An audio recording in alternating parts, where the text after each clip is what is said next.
Fala aí, pessoal. Tranquilidade com vocês? A continuidade ao nosso canal aqui da Químicas Foco na Questão. Objetivo direto aqui em resolver questões de bancas de concursos públicos. Um canal aí de serventia, né? De possível potencial serventia para quem quer prestar concurso para o magistério superior ou educação básica, técnica e tecnológica, ou até mesmo você que está preparando para o mestrado ou para a prova também de doutorado. As questões também contemplam essa natureza de questão. Bem, essa questão aqui que a gente vai resolver hoje, ela foi retirada de um concurso da Fundação, elaborado pela banca da Fundação Cefet Minas, né? É uma banca própria do Centro de Educação Federal Tecnológica de Minas Gerais, né? E foi para um concurso para professor de Química, Educação Básica, Técnica e Tecnológica do Cefet Minas Gerais para o campus de Araxá. Foi um concurso, assim, de 4 anos atrás, vai completar 4 anos agora. Foi realizado, acho que em agosto de 2018. Então, vamos lá. É uma questão aqui basicamente de química inorgânica, tá bom? Então, vamos ao que se pede. Os complexos de metais de transição possuem características que variam de acordo com o metal em um dado estado de oxidação, tá? Então, aqui já tem uma informação importante. As características dos metais de transição dependem do seu estado de oxidação e com ligante, né? Então, a gente vai ver como uma questão de complexos. Vai ocorrer entre um átomo central e os ligantes ao redor dele. É uma teoria aqui totalmente ligada a interações puramente eletrostáticas. Entre essas características estão a cor intensa da maioria dos complexos e o magnetismo, tá? Explicados pela teoria do campo cristalino. Então, o que é essa teoria do campo cristalino, pessoal? A gente vai ter um composto com um átomo central e vai ter os ligantes nele. Os ligantes, pela teoria do campo cristalino, eles vão ser tratados como cargas negativas pontiformes. Então, ele vai fazer uma interação eletrostática com o átomo central, que nesse caso é um metal de transição, né? E vai ser um cátion do metal de transição, como a gente vai ver aqui. Então, ele vai ter uma carga positiva devido à deficiência de elétrons, né? Que ele vai estar ele vai ser um cátion. Então, vai haver uma interação eletrostática ali que vai ser responsável pela estabilidade dessa estrutura cristalina ali dessa interação, dessa estrutura de ligação no complexo, né? Então, beleza, a gente não vai entrar muito em detalhe aqui da complexação, mas vamos entender o aspecto energético do desdobramento da energia dos orbitais, que são degenerados para o cátion isolado, mas que deixam de ser degenerados, ou seja, a energia deles é a mesma, mas quando há aproximação dos ligantes, ele faz um desdobramento dos orbitais, de modo que vão ter orbitais com maior energia e outros com menor energia. Então, vamos lá. Para avaliação dos complexos das características acima, além da teoria do campo cristalino, é importante conhecer a roda das cores, bem como a série espectroquímica. Essas informações são dadas a seguir. Pessoal, a roda das cores aqui vai ser exigida no exercício, mas antes vamos interpretar o que quer dizer essa roda. A gente tem aqui várias cores, né, com os seus comprimentos de onda, em nanômetros, tá? Então, a gente vê aqui o violeta de 400 a 430, o azul de 430 a 490 e assim sucessivamente para as demais cores. Comprimento de onda da radiação eletromagnética responsável por essa sensação dessa cor, né? Porque as cores nada mais são que ondas eletromagnéticas, e como tal, tem frequência e comprimento de onda atrelados ali, certo? E viajam na velocidade da luz. Então, beleza. Para mim saber a cor de determinado composto, no caso aqui de um complexo, de uma solução de um complexo de meio aquoso, eu vou usar essa roda. De que forma? Se o complexo, por exemplo, absorve radiação no comprimento relacionado ao violeta, ele vai refletir no amarelo. Se ele absorve no azul, ele vai refletir no laranja. Se ele absorve no laranja, ele vai refletir no azul. Se ele absorve no vermelho, ele vai refletir no verde. Então, ou seja, se eu sei em qual espectro do eletromagnético ocorre a absorção de energia para promover transições eletrônicas nessa estrutura, eu sei qual vai ser a cor do complexo, porque a cor vai ser oposta aqui na roda das cores, tá bom? Aqui agora também, pessoal, a gente tem a série espectroquímica, né? Que aqui está em ordem crescente dos ligantes, ou seja, quanto mais deslocado para a direita que tiver o ligante, maior vai ser a força com que ele vai ligar no átomo central, no caso ali no metal de transição, e quanto maior for essa força, mais distante vai ser, mais degenerada, mais desdobrada vai ser a energia dos orbitais. Vamos entender isso aqui, tá? Vamos lá para a questão. Aqui, justifique por meio da teoria do campo cristalino o fato do complexo hexaciano cobalto aqui, -3, apresentar cor amarela e ser diamagnético. sabendo que o mesmo é octaédrico e apresenta 279 kJ por mol de desdobramento do campo ligante. Por bastante informação. Então, antes da gente ir para B, aqui deu alguns dados também. Vamos entender o que é esse desdobramento do campo ligante. Se eu pegar o cobalto, pessoal, o cobalto aqui neutro, sem ser o cátion, né? Porque aqui ele está na forma de cátion, né? No complexo aqui ele está na forma de cátion. Por quê? Aqui cianeto menos 6 e essa estrutura aqui toda vai ter carga menos 3. Então aqui, menos 1 vezes 6, menos 6, né? Então aqui eu tenho que ter mais 3 de carga para somar menos 6 com mais 3 para dar menos 3. Então o NOx aqui do cobalto nessa estrutura é de mais 3. Então é ele que eu tenho que analisar. Mas para me saber como que é a distribuição eletrônica do cobalto mais 3, eu preciso derivar ela da estrutura do cobalto aqui, do átomo neutro, né? A estrutura do cobalto, a distribuição da eletrônica dele é 3D4S2.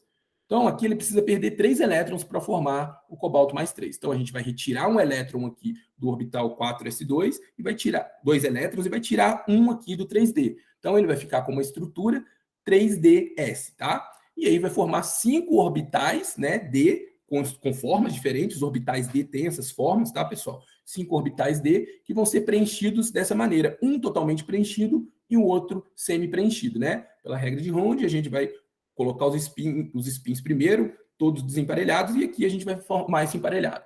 Então, aqui, o cobalto isolado mais 3, ele já teria uma característica paramagnética, porque ele tem spins desemparelhados. Então, o cobalto mais 3, ele sofre desvio ali de um campo magnético, né? A teoria do spin-only, somente spin, tá? É uma teoria que explica o magnetismo de alguns compostos, ou de átomos, de íons, né? De moléculas, a partir do desemparelhamento de elétrons. Então, se a estrutura tem elétrons desemparelhados, ela vai ser paramagnética, ou seja, ela sofre atração quando submetida a um campo magnético. Só que agora, pessoal, a gente quer saber da estrutura, a gente quer saber do complexo formado com cianeto aqui, né? Quando seis ligantes cianetos, né, cianos aqui, vão se aproximar do cobalto mais 3. Então, a atmosfera que ele vai encontrar ali, digamos assim, são os orbitais do cobalto dessa forma. Está falando que ele é octaédrico, pessoal. Então, ele vai formar um octaedro em volta. Então, você vai ter o cobalto como átomo central e você vai ter uma estrutura basicamente octaédrica, né? Você vai ter aqui como se fosse o cobalto e os ligantes, 6 ligantes em torno dele, formando um octaedro. Então, você teria um ligante aqui, um outro aqui, num plano, né? 4 ligantes, e outros 2 aqui nessa posição. Você teria aqui, basicamente, um octaedro. Ficou bem feio o desenho, mas dá para a gente entender. O que isso vai impactar, pessoal, disso aqui ser um octaedro na estrutura? Os ligantes vão ter uma aproximação diferente em cada nos orbitais. Perceba esse orbital aqui, D2E, o ligante vai estar atuando aqui, ó, nessa parte aqui e nessa parte. Então, aqui tem elétrons, e os ligantes também têm elétrons. Então, esses orbitais aqui, o DZ, por exemplo, ele vai sofrer uma repulsão menor do que, por exemplo, o DXZ, porque o DXZ, os elétrons dos ligantes não vai estar frontal a eles, a repulsão vai ser minimizada, ela está mais deslocado, tem um ângulo aqui, né? A hora que o ligante ligar nesse vértice do octaedro. Por outro lado, aqui não. Então, esse orbital, ele vai sofrer uma repulsão, assim como o orbital dx quadrado, y quadrado, certo? Por quê? Os ligantes vão se aproximar aqui de maneira frontal, eles vão ligar aqui frontalmente a esses lóbulos, como a gente vê aqui na estrutura espacial do octaédrico. Isso vai impactar diretamente na energia, na distribuição energética dos orbitais. Os orbitais que antes do cobalto mais 3, no cátion, eram todos degenerados, ou seja, todos possuíam a mesma energia, estavam no mesmo nível de energia, agora eles vão ser desdobrados, tá, pessoal? De modo que os 3 orbitais que vão ter as suas repulsões com ligantes minimizadas devido às suas posições não estarem apontando para o vértice do octaedro, vão ter a energia menor, porque energia menor vai sofrer uma repulsão menor. E esses orbitais vão ser chamados de T2G. Então, vou formar 3 orbitais aqui, devido a eles sofrerem uma repulsão menor dos ligantes. E, por outro lado, pessoal, a gente vai formar 2 orbitais, que são os orbitais aqui, que foram derivados dos orbitais dx quadrado y² e dz². Por quê? Porque eles têm os vértices apontando, eles têm os lóbulos dos orbitais apontando nos vértices do octaedro. E exatamente é nesses vértices que os ligantes vão entrar. Então vai haver uma repulsão eletrônica dos pares de elétrons dos ligantes com os elétrons nesses orbitais.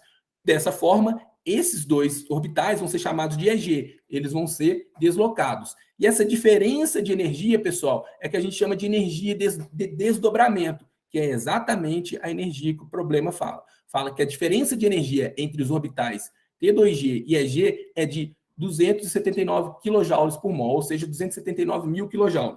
Esse ligante, pessoal, o ciano, é um ligante de campo forte, olha onde que ele está aqui, olha. Ele só perde aqui para o CO2 na série espectroquímica. O que é esse ligante de campo forte? Que ele gera muita repulsão. Então, o que vai acontecer é que a distância entre esses orbitais aqui vão ser muito grandes. Desculpa, vão ser bastante elevada, né? A distância entre os orbitais vão ser elevada, vai ser grande. E o que isso impacta, pessoal, na cor das estruturas, tá? Primeiro, vamos entender o que impacta no magnetismo, tá? Porque aqui pediu para explicar na questão A por que ele é paramagnético. A gente viu que o cobalto cátion, ele é paramagnético. Aqui a gente tem que explicar por que ele é diamagnético. A distância entre os orbitais aqui vai ser muito elevada. A hora que eu for fazer o preenchimento dos orbitais, eu poderia seguir aqui com o spin para cima, para cima, para cima, e esses outros três, eu colocar eles no EG. Só que para isso acontecer, pessoal, eu preciso de uma energia muito elevada, de modo que essa energia ela é mais elevada do que as repulsões dos elétrons estarem emparelhados. Então, energeticamente, é mais favorável os outros três elétrons se emparelharem com os outros três que já existem no orbital T2G do que serem promovidos para o EG. Então, a gente vai criar uma configuração eletrônica em que todos vão estar emparelhados. Por quê? Essa diferença de energia é muito elevada. O gap aqui de energia é elevadíssimo. Por quê? Daria só para me olhar o número? Não. Eu ia ter que comparar com um outro ligante. Mas aí eu olho na série espectroquímica, olha, ele é um ligante de campo forte. Ligante de campo forte vai favorecer o emparelhamento de elétrons aqui nos orbitais T2G. Então, aqui todos os elétrons emparelhados, não vai ter spin, não vai ter elétrons desemparelhados, então os spins vão se cancelar e a gente vai, de acordo com a teoria do spin-Only, esse composto aqui vai ser diamagnético, ou seja, não vai sofrer atração de um campo magnético externo, beleza? Diferentemente da sua estrutura do cobalto cátion isolado, tá? Então aqui, pessoal, deu uma diferença, olha, por quê? Devido ao desdobramento, é a teoria do campo cristalino, né? Os ligantes se aproximando dos vértices do octaedro gerou um desdobramento de energia dos orbitais. Os 5 orbitais D, que antes eram bonitinhos, no mesmo nível de energia, são desdobrados. Por quê, pessoal? Devido à orientação dos orbitais D isolados. Tem 2 tipos de orbitais D que os lóbulos deles vão apontar por vértice. E o vértice é exatamente onde vai entrar um ligante. Então vai ter uma repulsão ali do ligante com os elétrons que estão nesses lóbulos. Esses outros 3 orbitais, por sua vez, vão sofrer também uma repulsão muito menor, porque eles não vão estar frontalmente ligados ao vértice, onde o ligante vai estar posicionado. Por isso que há esse desdobramento de energia. Os orbitais de maior energia aqui vão ser os orbitais que são originados dos que estão no vértice, beleza? Então, feito isso, pessoal, agora a gente já explicou o caráter paramagnético. Agora a gente precisa calcular por que ele é amarelo. Então, vamos ver aqui, pessoal, o que a gente tem que entender? O amarelo está oposto com o violeta. Então, para esse composto ser amarelo, ele tem que absorver energia, né? Em que comprimento de onda? Na faixa de 400 a 430 nanômetros. Que energia que é essa, pessoal? É energia de transição. O que vai acontecer? Quando eu emitir um fóton de energia aqui violeta, ele vai ser promovido para esse orbital. E essa transição eletrônica que é responsável pela cor amarela do complexo. Então, o que eu quero entender? O que eu tenho que fazer aqui, pessoal? Eu tenho que entender qual o comprimento de onda, ou seja, qual frequência está relacionada com o fóton que carrega uma energia de 270 mil kJ por mol. Para isso, a gente vai usar aquela equação clássica aqui, que a energia de um fóton ela vai ser a constante de Planck vezes a frequência do fóton, beleza? E se eu sei a frequência, eu sei o comprimento de onda, porque também tem uma equação aqui do eletromagnetismo, que a velocidade da onda que no caso aqui é a velocidade da luz, ela é a frequência vezes o seu comprimento de onda. Nessa primeira equação aqui, então, eu acho a frequência, e nessa segunda eu acho o comprimento de onda. Se o comprimento de onda que eu achar estiver na faixa dos 400 a 430, eu explico porque ele é amarelo. Então, a gente precisa fazer essas contas e tirar a prova para ver se vai ser exatamente isso. Aqui é a energia, tá, pessoal? A gente vai considerar a energia aqui em quilojoules por mol, né? Então, aqui vai ser a energia de um fóton. Aqui eu vou ter que multiplicar também por 6 vezes 10 a 23, né, pessoal? Que é, aqui a energia seria de 1 mol de fótons. Aqui eu estou fazendo apenas a energia de um fóton. Então, aqui eu teria que multiplicar aqui por Na, o número de Avogadro que ele fornece também, beleza? Então, feito isso aqui, pessoal, eu vou substituir e vou fazer os cálculos aqui. Aqui eu já vou passar para joules direto, 279 mil joules. Aqui eu vou ter a constante de Planck que o exercício fornece, que é 6,626 vezes 10 a menos 34. A frequência é o que eu quero achar, né? E aqui eu tenho 6,02 vezes 10 a 23. Fazendo essas contas todas, isolando a frequência aqui, eu vou achar uma frequência de aproximadamente 6,99 vezes 10 a 14 Hz. Então, essa é a frequência. Agora, eu venho aqui nessa outra equação, e onde tem frequência, eu coloco o valor da frequência. A velocidade da luz, que ele chamou ali de C, ele também deu, né, pessoal? Que é 2,998 vezes 10 oitava. Então, eu vou substituir aqui, a gente tem a velocidade da luz. 2,998 vezes 10 a 8 vai ser igual à frequência, que eu acabei de achar, 6,99 vezes 10 a 14. E aqui o comprimento de onda, que eu vou obter ele em metro, tá? Aí eu acho o comprimento de onda aqui, que vai dar... O lambda aqui ficou bem zoado.